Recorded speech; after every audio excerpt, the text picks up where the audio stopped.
Tengok ni guys, ini kereta petrol dengan lebih 200 horsepower yang paling murah sekali di Malaysia. Peugeot 408 versi Allure. Dengan promo rebate RM26,000 sekarang ni, harga dia RM120,000 sahaja. And of course, dengan rebate besar, boleh ambil kereta ni with zero down payment. Tak ada masalah. Biasanya kalau nak kereta lebih 200 horsepower, especially Conti, hampir RM250,000. Yang ni jauh lebih mampu milik. And it's a new car ya, bukan recon, bukan second hand. Main highlight dia of course, engine ni lah. Ini 1.6 liter turbo 4 silinder menjanakan 218 PS dengan 300 Nm torque. So power dia tinggi tapi road tax murah, RM120 sahaja setahun. Gearbox pula, ini kereta Conti ya, dia tak main CVT semua. Dia bagi 8 speed automatic daripada Aisin. Ini supplier Toyota. Kalau korang tak cukup confident lagi pun, it's okay sebab kereta ni ada full warranty 7 tahun ataupun 200,000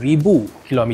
Any problems pun semua covered. Selain performance, design 408 ni cukup menonjol. Dia punya French flair is really unique and outstanding. Dan walaupun ini variant yang paling rendah sekali, lampu dia belakang dan depan still full LED, rim cukup besar 18 inci dengan tayar berkualiti. Dekat dalam ni pun it looks cool, quality jauh lebih up banding dengan kereta Jepun, and screen dia pun lengkap tanpa pakai screen besar nampak macam kereta China. Even bak practicality, modelnya rasa lebih luas daripada Honda Civic dan dia punya boot pun cukup besar. Last sekali, safety. Versi asas ni memang dia tak dapat semua feature macam ACC, tapi yang basic macam AEB, Autonomous Emergency Braking dengan airbags, semua lengkap. Bila lagi lah korang nak layan kereta lebih 200 horsepower macam ni kan?